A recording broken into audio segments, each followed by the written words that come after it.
우리에게 주시는 하나님의 말씀을 함께 봉독하겠습니다. 하나님 말씀은 신약성경 고린도후서 6장 8절에서부터 13절입니다. 고린도후서 6장 8절에서부터 13절까지 말씀을 함께 교독하겠습니다.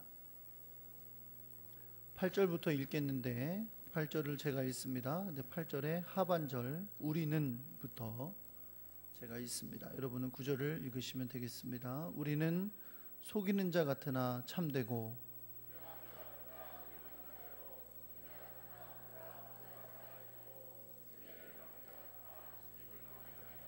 근심하는 자 같으나 항상 기뻐하고 가난한 자 같으나 많은 사람을 부유하게 하고 아무것도 없는 자 같으나 모든 것을 가진 자로다.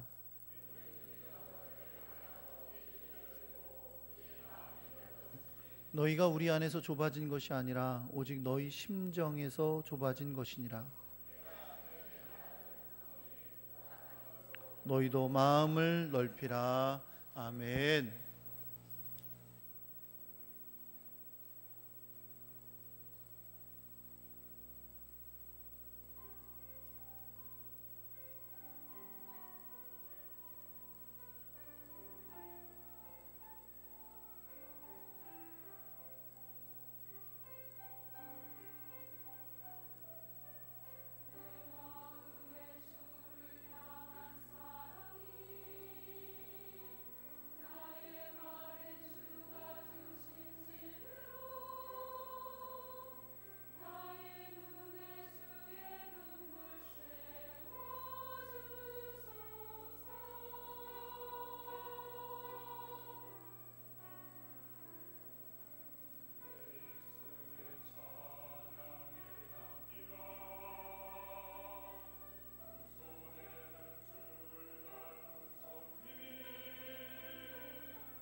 기도하겠습니다.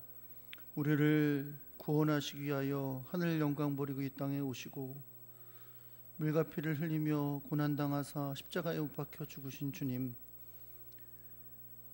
그 놀라운 사랑으로 우리가 구원받고 하나님의 귀한 백성 된 것을 인해 감사하며 주님께 영광을 돌립니다. 우리를 위해 죽으신 주님을 위해 사는 인생 되도록 우리를 붙잡아 주시옵소서. 주님께 영광이 되고 주님께 기쁨이 되는 사람들 되도록 날마다 우리의 심령을 주장하여 주시옵소서. 이 시간에도 주의 말씀을 듣기를 소망합니다. 주께서 우리에게 말씀하시는 그 음성을 듣도록 이 시간에 우리의 심령을 열어주시옵소서. 말씀을 듣기를 가로막는 모든 것을 제하여 주시옵시고 주의 귀한 말씀이 우리의 심령에 떨어지도록 이 시간에 역사하여 주옵소서. 우리 주 예수 그리스도의 이름으로 기도합니다. 아멘. 할렐루야. 옆에 계신 분들하고 인사하겠습니다. 잘 오셨습니다. 사랑합니다.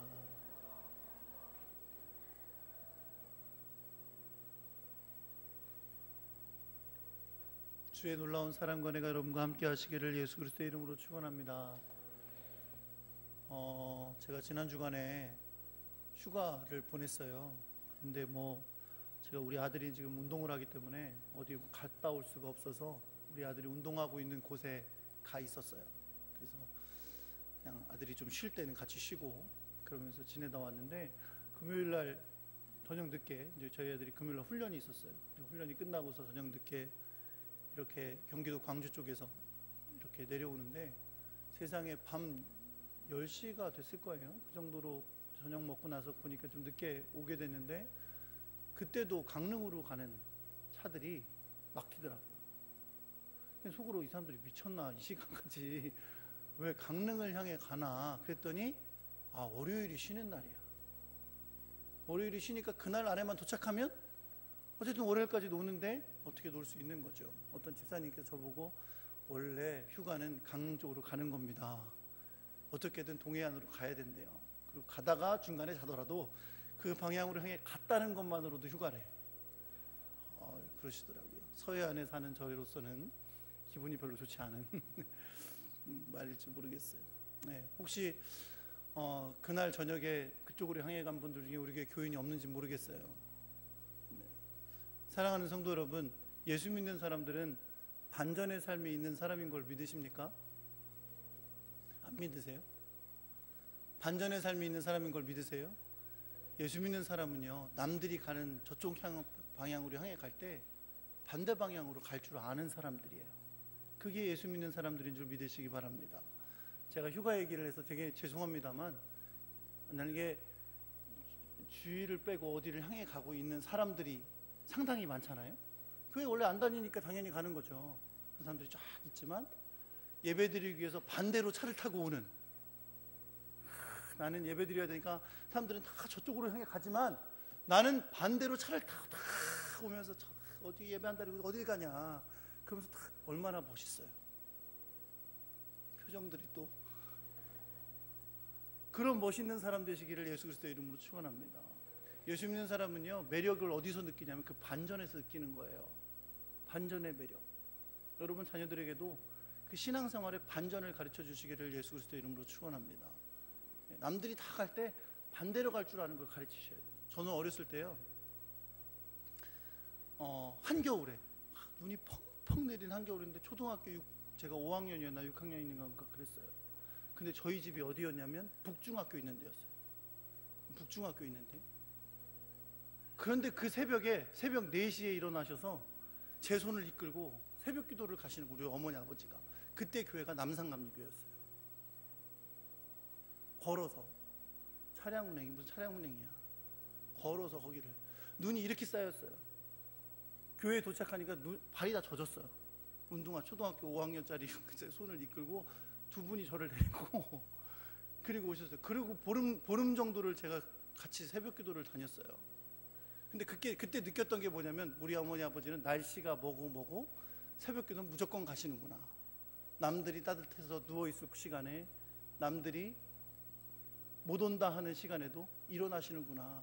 그래서 교회를 가셔서 기도하시는구나. 그걸 저에게 몸으로 깨닫게 해주신 거죠. 제가 이건 한 예예요. 이것뿐만이 아니라 정말 제가 어릴 시절 살아오면서 지금까지 살아오면서 저희 어머니 아버지께 지금 안 계시니까 하는 얘기예요. 어머니 아버지께서 저에게 보여주신 가장 위대한 신앙의 모습은 반전의 신앙이에요. 남들이 다 안 하는 거 할 때 하시고, 남들이 다 못한다고 하는 걸 신앙으로 하시고, 남들이 다 욕하고 뭐라고 실망하고 절망할 때 반대 방향으로 가서 기도하시고 그 길을 향해 가셨던 걸 저에게 보여주셨어요. 멋있죠? 여러분, 예수 믿는 사람은 이런 매력이 있어야 돼요. 매력. 남들이 다 절로 갈 때 다 돌이켜 주님이 원하시는 길로 다 갈 줄 아는 멋진 매력이. 예수 믿는 사람이 쓸데없는 매력만 찾지 말고 정말로 신앙의 매력을 가진 그런 하나님의 사람 될 수 있기를 예수 그리스도의 이름으로 축원합니다. 여러분, 하나님의 일꾼으로 부름받았던 사도 바울도 참으로 어려움이 많은 사람이었어요. 주의 일을 위해서 고난당하고 어려움이 많은 사람이었는데, 그럼에도 불구하고 그는 하나님의 일꾼으로 주의 일을 감당한다는 것이 조금도 헛되지 않기 위해서 자기 자신을 쳐서 복종시키며 하나님이 기뻐하시는 일을 걸어갔던 것을 볼 수 있습니다. 오늘 우리가 말씀을 통해서 사도 바울이 그 반전의 삶을 살아가는 것을 우리가 보게 될 거라고 믿습니다. 제가 오늘 말씀을 읽으면서 이 반전이라는 단어가 떠올랐어요. 반전이다라는 것이, 원래 반전이라는 것이 이런 거잖아요. 당연히 이쪽으로 흘러가는 건데 갑자기 결론이 다른 곳으로 팍 돌이켜지는 거죠.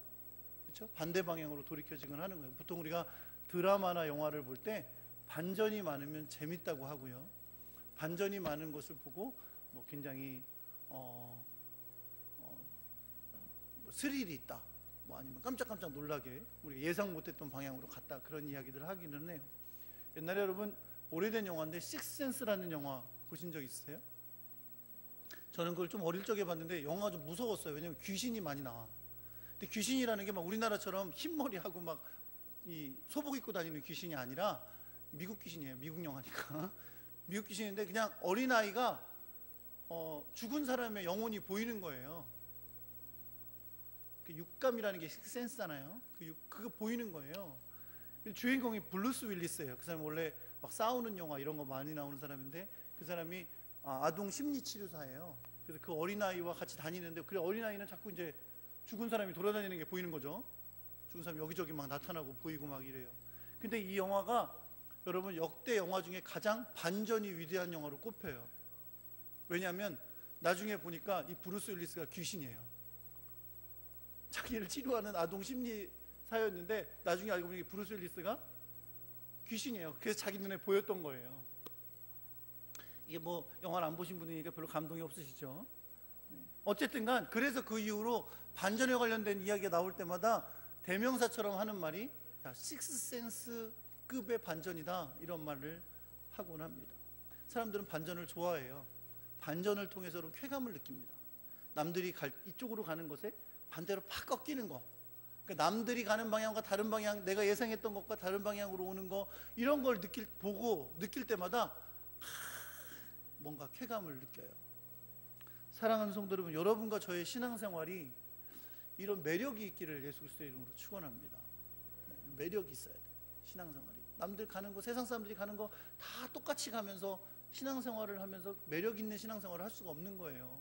신앙생활은 남들이 가는 방향에 반전의 신앙생활을 해야 그것이 매력 있는 그리스도인인 것인 줄 여러분 믿으시기 바랍니다. 사실 여러분, 이 세상에 존재했던 수많은 이야기들이 있지만 그 이야기 중에 가장 큰 반전 이야기는 예수님 이야기예요. 그렇죠?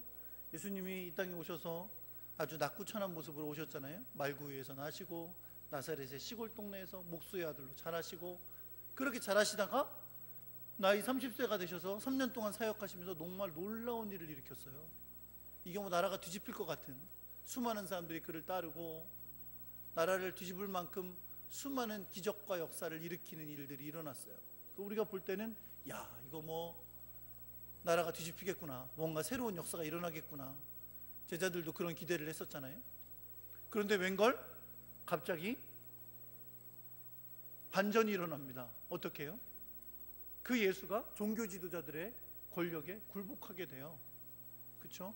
물론 신앙적인 면에서 굴복한 게 아니지만 정치적인 면에서 굴복해서 결국은 십자가에 못 박혀 죽게 되는 거죠. 제자들은 다 도망가고 다 배반하고, 그런 면에서 실패로 끝난 운동이 될 수 있었는데, 그러나 3일 만에 그분이 다시 부활하시는 반전이 일어나고, 그로 말미암아 더 많은 수많은 제자들이 온 세상 가운데 일어나게 되는 정말로 큰 반전의 드라마가 일어났던 것을 우리는 볼 수 있습니다. 사랑하는 성도는, 그런 면에서 예수 믿는 것은 반전의 삶을 사는 거예요. 왜냐하면 우리를 구원하신 예수 그리스도가 반전의 삶을 우리에게 보여주셨기 때문에 그렇습니다. 그래서 오늘 사도 바울의 말씀을 통해서 우리가 오늘 반전의 삶을 신앙적으로 어떻게 살아갈 것인가 함께 깨닫는 시간이 되기를 간절히 소망합니다. 근데 먼저 우리가 한 가지 염두에 둘 것은 뭐냐면, 이 모든 것은 사도 바울이 가진 상황이 있어요. 여러분, 고린도 후서는 사도 바울이 쓴 건데 누구에게 보내는 편지예요? 애인한테 보내는 편지. 애인한테. 고린도 후서니까 누구한테 보내는 편지? 고린도 교회 성도들에게 보내는 편지예요. 이게 그렇게 어렵습니까? 고린도 후서라는데? 네? 고린도 후서라는데? 그 로마서는요? 로마 교회에 보내는 편지. 그렇죠? 네. 그러면 디모데 전후서는 디모데에게 보내는 편지. 네. 그렇게 아시면 돼요. 사도행전은 편지가 아니에요. 사랑하는 성도 여러분, 고린도 교회에 보내는 편지이기 때문에 그 고린도 교회 사람들이 사도 바울에게 반대하기 때문에 하는 말들이 사실 이 말씀 안에 암시되어 있어요. 그래서 오늘 반전의 말씀을 7가지 삶을 우리가 나눌 것인데, 7가지에서 사도 바울이 언급하는 것은 사실 고린도 교회 사람들 중에 사도 바울을 반대하는 사람들이 사도 바울에 대해서 이야기하는 내용들이 암시되어 있어요. 근데 그럼에도 불구하고 이 말씀이 반전의 삶을 살기를 원하는 우리에게 매우 중요한 말씀인 것은, 우리도 사실 이 세상을 살아가면서 우리의 삶의 주변 환경이 우리 예수 믿는 것을 그렇게 쉽게 지지해 주는 환경이 아니에요. 왜냐하면 세상은 우리와 다른 방향으로 가고 있고, 또 예수 믿는 것에 대해서 박해도 하고 예수 믿는 것을 반대하는 삶이 굉장히 많이 있기 때문이죠. 그래서 오늘 말씀 가운데 우리가 우리 기독교를 믿는 것, 예수를 믿는 것에 대해서 호의적이하는 이 세상 속에서 과연 우리는 어떻게 반전의 삶을 살아갈 것인가, 주님 앞에서 깨닫는 그런 시간이 되시기를 예수 그리스도의 이름으로 축원합니다. 자, 한번 따라해 볼게요. 첫째는요, 우리는 속이는 사람으로 여겨지지만 진실합니다. 우리는 속이는 사람으로 여겨지지만 진실합니다. 고린도 교회 사람들 중에요, 사도 바울을 적대시하는 사람들이 있었는데, 그들은 사도 바울에 대해서 뭐라고 말했냐면, 당신은 우리를 속이는 사람이다 라고 말했어요. 당신의 메시지는 아주 교묘하게 우리를 미혹해서 우리를 자기가 믿는 곳으로 인도해 가는, 미혹해 가는 사람이다 라고 이야기하는 사람들이 많이 있었습니다. 그런 그들을 향해 사도 바울은 뭘 말하는 거냐면, 내가 가르치는 것은 너희들의 보기에는 마치 사람들을 미혹하는 것처럼 보일지 모르지만 이것은 정말 진리이고, 이 변함없는 진리를 나는 너희들에게 진실하게 전하고 있는 것이다 라고 말하고 있는 거죠. 여러분, 세상 사람들이 보기에는 우리 기독교가 마치 미혹하는 것처럼 보일 수 있어요. 그렇죠? 오늘날에도 우리가 믿는 복음을, 하나님 나라의 복음을 전하지만 어떤 사람들은 이것이 마치 연약한 사람들을 미혹하는 것으로 여기기도 합니다. 그래서 사람들이 심령이 약하니까 괜히 신이라는 걸 믿으라고 해서 그걸 의지하게 한다, 이렇게 말하는 사람들이 있다는 거죠. 이들의 특징은 뭐냐면, 사람들에 대해서 긍정적이에요. 사람은 뭐든지 할 수 있고 사람만으로 충분하고, 심지어 어떤 사람들은 다른 걸 뭘 믿냐, 내 주먹을 믿지, 이런 사람들도 있다는 거죠. 그런 인간들에게 신은 필요하지도 않고, 결국 종교라는 것은 거짓된 신이라는 것을 만들어서 우리로 미혹하는 것이다 라고 사람들이 생각한다는 거죠. 그런 사람들이 점점 많아지고 있어요. 그걸 세속주의라고 하는데, 세속주의 사람들은 이제 종교가 별로 필요 없고 이 세상의 물질과 또 이 세상에서 인간의 능력만을 의지하고, 그런 방향으로 많은 사람들이 향해 가고 있습니다. 그런 삶을 살아가는 사람들 사이에서 우리는 뭘 고백하냐면, 이 땅은 하나님이 만드신 것이고 하나님은 살아계시고 우리는 죄인이기 때문에 죽을 존재에 불과하지만 예수 그리스도로 말미암아 우리를 구원하신 사실을 믿는 것입니다. 신이 필요 없다고, 인간이 다 할 수 있다고, 인간의 능력이 무한하다고 말하는 이 세상 속에서 우리는 인간의 연약함과 죄인임을 고백하면서 하나님이 이 세상을 창조하셨고 인간은 그 창조에 배반하여 죄에 빠진 사람이기에 우리에게는 우리를 구원하신 예수 그리스도가 필요하다는 사실을 고백하며 살아가고 있는 것입니다. 그렇게 보면 어떻게 보면 우리는 예수를 믿는 것 자체가 반전의 삶을 살아가고 있는 거죠. 세상 사람들이 말하는 그 방향에서 돌이켜 주님이 기뻐하시는 모습으로 살기 위하여 돌이켜 살아가고 있는 것임을 여러분 믿으시기 바랍니다. 그런 면에서 여러분, 예수 믿는 건 원래부터가 반전이 있는 삶이에요. 세상과 다른 방향으로 걸어가고 있는 삶이 예수 믿는 삶인 것을 여러분 믿으시기 바랍니다. 두 번째, 또 따라해 볼게요. 우리는 그냥 따라하세요. 이때 또 반전으로 안 따라하지 마시고, 남들 다 따라하는데 난 안 따라한다 그렇게 하지 마시고 따라하라 그러면 이럴 땐 또 따라 하시는 거예요. 아셨죠? 네, 우리는 무명한 자처럼 보이지만 유명합니다. 여기서 여러분, 무명한 자라는 것은 무시를 당하는 것을 뜻하는 단어예요. 무시를 당하는 자다, 그런 뜻입니다. 사도 바울은 많은 반대파들로부터요, 그가 사도가 아니라는 무시를 당했어요. 그런 면에서 사도 바울을 무명한 자로 사람들이 비하하고 있는 겁니다. 사실 여러분, 예수를 믿기 전에 사도 바울은 굉장히 유명한 사람이었어요. 여기서 유명하다는 것도 뭐 이름이 많이 알려졌다는 의미가 아니라 사람들에게 존경받고 높임을 받는 사람이었다는 거죠. 그런 사람이었는데 그가 예수를 믿고 사도가 되니까 그런 이전에 유명한 삶을 버려야 했고 이제는 그리스도의 일꾼으로 살면서 사람들 사이에서는 무시를 당하는 무명한 자가 되었다는 것을 말하고 있는 겁니다. 사도 바울은 자신이 그렇게 무명한 자처럼 보일지라도 사실은 유명한 자다라고 반전의 삶을 말하고 있는 거예요. 왜냐하면 내가 비록 그동안 사람들에게 존경받고 높임받던 그 자리를 버렸지만 내가 지금 너희에게 전하고 있는 이 복음은 영원히 죽을 수밖에 없는 자들에게 구원을 주신 하나님의 놀라운 능력이다 라고 말하고 있는 거죠. 여러분, 오늘날에 살아가는 우리의 삶에서도 예수 믿는 것 때문에 무시를 당하는 경우가 많아졌어요. 그렇죠? 예수를 믿는 게 왜 무시당할 일입니까? 그렇죠? 그런데 요즘에 보면 교회가 이제 여러 가지로 세상 가운데서 욕을 먹고 좀 그런 일이 많아지다 보니까 사람들이 예수 믿는 사람을 쉽게 조롱해요. 그렇죠? 이번에 올림픽에서도 양궁에서 금메달을 딴 장혜진 선수 아주 신앙이 좋아 보이죠. 그렇죠? 딱 끝나니까 기도하고 인터뷰할 때도 먼저 하나님께 영광 돌린다고 하고 얼마나 신앙이 좋아 보여요. 그렇죠? 그럼에도 불구하고 인터넷 같은 데 댓글을 달리는 거 보면 개독교라고, 아이고 괜찮은 줄 알았더니 보니까 개독이네, 이러면서 비하하는 사람들이 얼마나 많이 있는지 몰라요? 오늘 물론 안타깝게 우리나라 축구가 8강에서 떨어졌지만 축구 선수 중에도 골을 넣으면 막 기도 세리머니를 하는 선수가 있어요.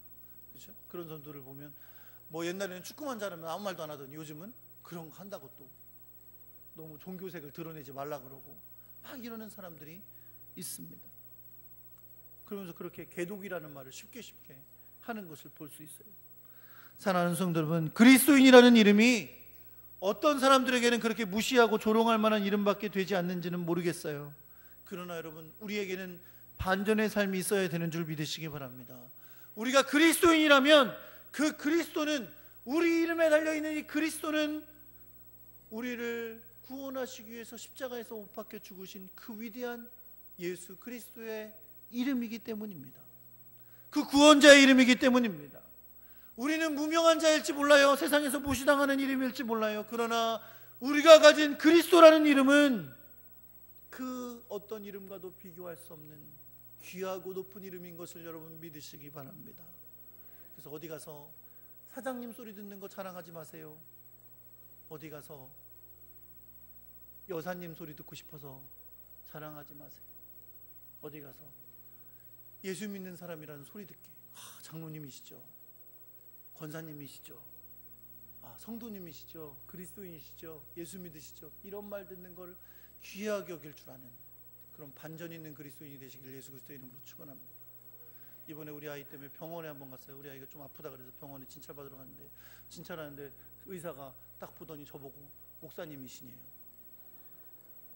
아니 그거 어떻게 아냐고. 그랬더니 목소리가 목사래. 제가 그때 처음 알았어요. 내가 굉장히 목소리를 깔고 사는 모양이다. 목사처럼. 근데 여러분, 이런 거 들으면서 기쁨이 있어야죠. 그렇죠? 장로님이시죠. 얼굴에 장로님이라고 써 있어요. 딱 이래야지. 얼굴에 장사꾼이라고 써 있어요. 이런 소리 듣지 말고, 혹시 권사님 아니세요? 뭐 이렇게 반전이 있는 삶이 되기를 예수 그리스도의 이름으로 축원합니다. 쓸데없는 것에 유명해지려고 생각하지 말고 그리스도의 이름이 드러나는 여러분과 저의 삶이 되기를 예수 그리스도의 이름으로 축원합니다. 세 번째, 따라해 보겠습니다. 우리는 죽어가는 사람 같지만 살아 있습니다. 사도행전에 보면 사도 바울이 복음을 전하기 위해 선교여행을 많이 다니는데 얼마나 많은 박해와 어려움을 만나는지 모릅니다. 그런 고난 속에서도 그는 말하기를 거의 죽은 것과 같았다라고 표현할 때가 많이 있어요. 우리가 이미 살펴본 것처럼 그는 박해를 받았을 뿐 아니라 헐벗었고 곤비했고 배고팠고 또 자연적인 여러 위험 속에서 언제든지 죽을 수 있는 위기 속에 있었습니다. 바울을 반대하는 고린도인들은 이런 삶을 살아가는 바울을 무시하고 선생으로 여기질 않았어요. 제가 여러 번 말씀드렸지만 선생은 그런 존재라고 그 당시 사람들은 여기지를 않았었기 때문입니다. 그러나 사도 바울은 비록 자신이 죽어가는 사람처럼 살아가고 있을지라도 나의 삶에는 반전이 있음을 고백하고 있어요. 뭐라고요? 비록 그가 그런 고난과 위험 속에 있었을지라도 하나님이 그를 살리셨고 그를 지켜주셨고 그를 보호해 주셨고 그의 길을 인도해 주셨음을 고백하고 있습니다. 최근에 이슬람 국가를 꿈꾸는 이 IS가 전 세계를 들끓게 하고 있죠. 테러로 인해서 수많은 사람들을 죽였을 뿐만 아니라 그들이 죽인 그리스도인들이 수천 명이 돼요. 예수를 믿는다는 이유만으로 그들이 살해를 한, 처형을 한 그리스도인들이 지금 수천 명이 된다고, 3천 명에서 5천 명이 된다고 밝혀지고 있습니다. 여러분, 이런 상황 속에서 우리가 느낄 수 있는 건 뭐냐면, 그런 박해 속에서 중동의 기독교는 점점 사라져 가겠구나.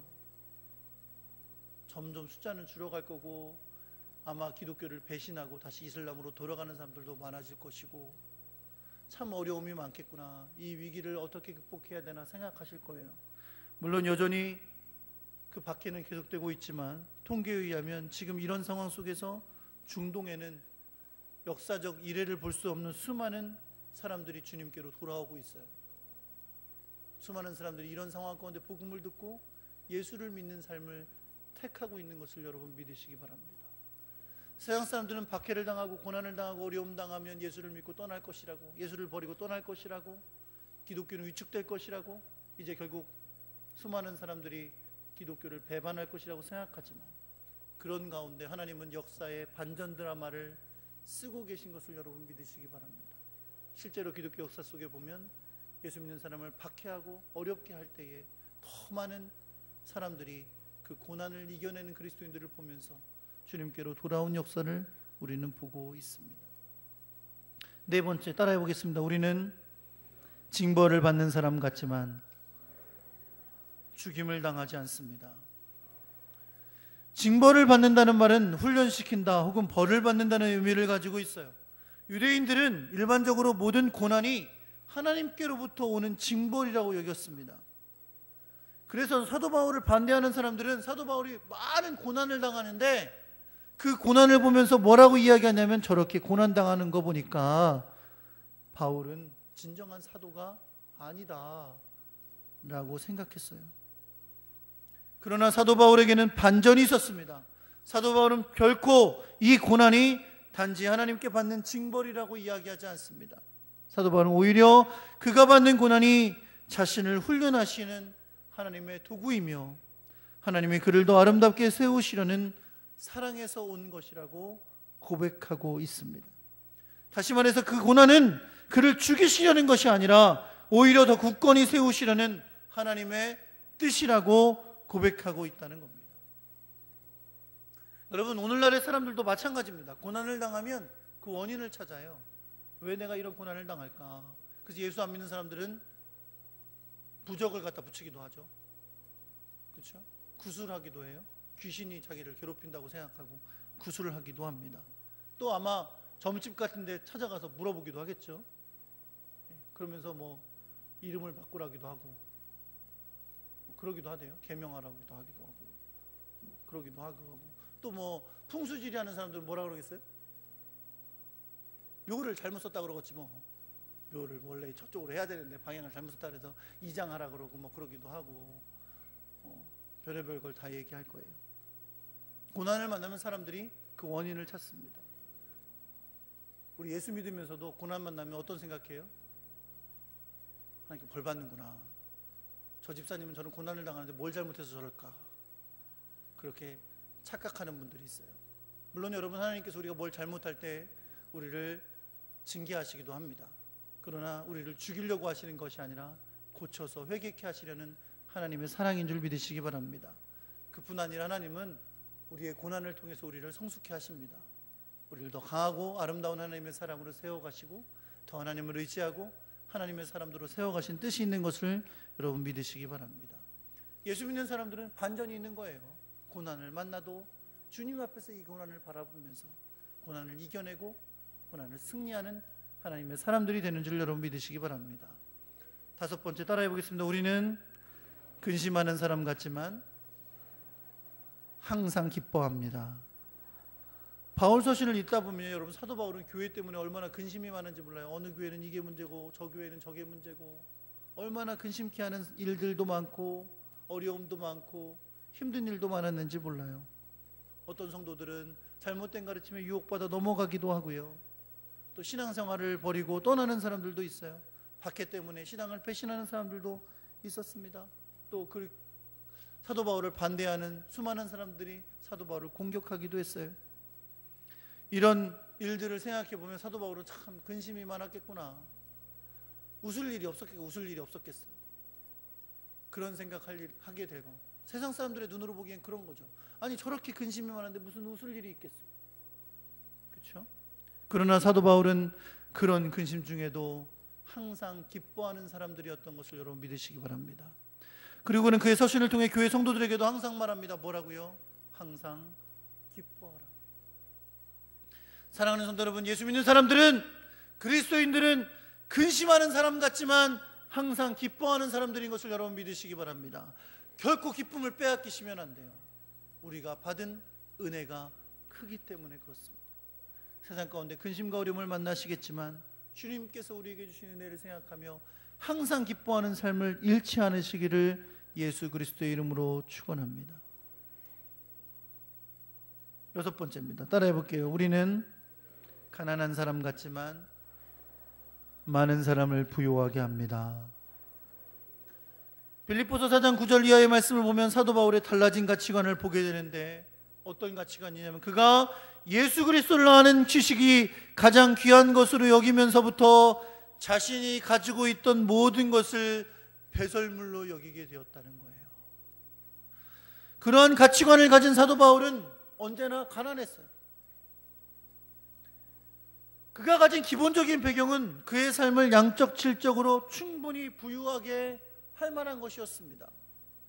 그러나 그는 그가 부유하게 여기던 모든 것, 그가 부유함을 누리던 모든 것을 예수 그리스도를 아는 것과 바꿨어요.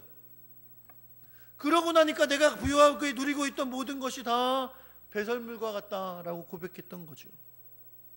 심지어 그가 사도가 되어서 세외 사역 감당하면서 선교비를 교회로부터 받을 수도 있었겠지만 그는 그 또한 시험거리가 되지 않게 하기 위하여 자기 스스로 천막을 만드는 일을 하며 주의 사역을 감당했던 것을 우리는 성경을 통해 볼 수 있습니다.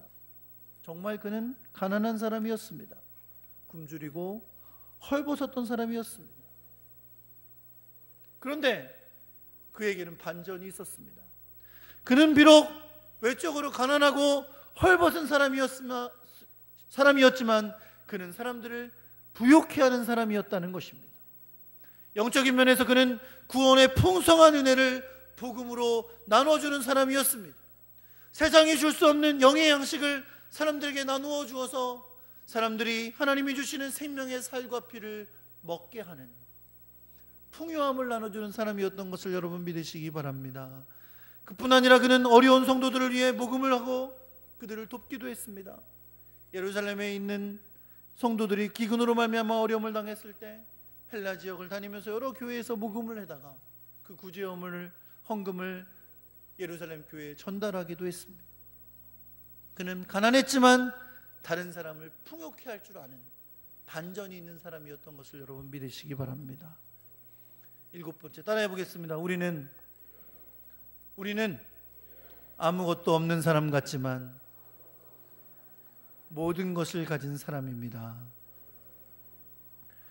여러분, 성경을 통해 보면 바울은 딱히 인간적으로 가진 것이 없는 사람이었어요. 예수를 믿고 나서요. 사도 바울은 여러분 결혼을 하지 않았습니다. 그렇죠? 결혼을 안 했으니까 뭐가 없어요? 결혼을 안 했는데 왜 자식이 바로 없어? 결혼 안 했으면 뭐가 없어요? 아내가 없죠. 아내가 없어야 자식이 없지. 결혼 안 했으니까 아내가 없고 자식이 없어서 가족이 없는 사람이었어요. 그렇죠? 그리고 어떤 재산과 배경도 자랑으로 여기지 않았던 사람이었어요. 예수 믿고 나서 그는 배경이 될 만한 어떤 힘과 능력도 없는 사람이었습니다. 그러나 그는 이 세상이 줄 수 없는 큰 풍성함을 가진 사람이었던 것을 믿으시기 바랍니다. 은혜의 풍성함을 가지고 있었고 하나님 나라의 귀한 비밀을 가지고 사람들에게 나누어지는 사람들이었다는 것입니다. 그런 면에서 그는 아무것도 가진 것 없는 사람 같지만 모든 것을 가진 사람이었어요. 눈에 보이는 이 나라에서 그는 가진 것이 없는 초라한 사람에 불과했지만 눈에 보이지 않는 하나님 나라의 눈으로 볼 때는 그 무엇보다도 풍요한 하나님 나라의 영광을 가진 사람이었던 것을 여러분 믿으시기 바랍니다. 말씀 정리합니다. 7번째 반전으로 정리하면 좋겠어요. 사랑하는 성도 여러분, 우리에게 반전의 삶이 있을 수 있는 이유, 그 이유는 바로 우리가 하나님 나라의 비밀을 가졌기 때문입니다. 세상적인 눈으로 볼 때 우리는 한마디로 아무것도 가진 것이 없는 사람일 수 있어요. 다시 말해, 우리가 예수 믿는다는 것이 딱히 세상에 내놓을 것이 있습니까? 그냥 외적으로 보이기에 그냥 주기적으로 일주일에 한 번 교회 가는 사람이에요. 시간 좀 남으면 수요일도 가고 금요일도 가요. 또 어떨 때는 새벽에도 갑니다. 안 올 때가 더 많지만 그렇게 교회에 주기적으로 가는 사람, 혹은 가서 헌금도 내는 사람, 혹은 종종 시간 내서 봉사도 하는 사람. 그런데 주기적으로 교회 가는 거, 교회 헌금 내는 거, 그리고 종종 봉사하는 거, 이게 세상 사람들의 눈에 보기에 가진 거 있어 보여요. 교회 가네? 교회 가면 뭐 주지? 교회 가니까 좋겠네? 잘생긴 목사님을 매주 봐서. 웃지도 않으시는 분은 무시하는 겁니까? 그러겠어요? 있어 보이네? 교회 가네? 헌금도 내네? 봉사도 할 줄 아네? 그래 보여요? 세상 사람들이 보기에는 참 한심하네. TV나 보고 앉았지 그래. 가서 그 목사가 하는 엉뚱한 얘기 듣고 있어? 아니 왜 돈을 맛있는 거 사 먹지 그래 갖다 교회에다 바쳐? 아니 할 일이 그렇게 없어서 교회 가서 봉사해? 아무것도 가진 것 없어 보일 수 있어요, 세상 사람들이 보기에는. 그러나 여러분, 우리에게는 보이지 않는 하나님 나라가 있는 것을 믿습니다. 우리가 주님 앞에 예배하는 것이 헛되지 않고, 우리가 주님 앞에 나와 기도하는 것이 헛되지 않고, 우리가 주를 위하여 물질을 바쳐 헌신하는 것이 헛되지 않습니다. 우리가 시간을 내어 주를 위해 봉사하는 것이 하늘의 상급을 쌓는 일인 것을 우리는 믿습니다. 왜요? 하나님 나라를 믿으니까. 여러분과 저는 이 세상에 살아가고 있지만 이 세상 속에서도 하나님 나라의 삶을 살아가고 있는 것을 여러분 믿으시기 바랍니다. 우리에겐 반전이 있어요. 왜요? 하나님 나라에 살고 있으니까. 여러분과 제가 정말로 반전 있는 매력적인 그리스도인이 될 수 있기를 예수 그리스도의 이름으로 축원합니다. 반전이 있어야죠. 우리 삶에 하나님 나라에 살고 있으니까. 세상 사람들이 다 하듯이 하는 것이 아니라 주님을 믿고 주의 은혜를 알고 그 하나님 나라에 살고 있는 사람처럼 반전의 삶을 살아갈 수 있는 매력적인 그리스도인이 될 수 있기를 우리 주 예수 그리스도의 이름으로 축원합니다. 옆에 사람하고 인사할게요. 매력적인 그리스도인 되시기 바랍니다. 딴 걸로 매력적으로 되는 거 아니에요. 뭘로 된다고요? 반전 있는 삶으로 되는 거예요. 반전 있는 삶으로 우리 주님 안에 살면서 반전 있는 삶으로 영광 돌리는 여러분과 제가 되기를 소망합니다.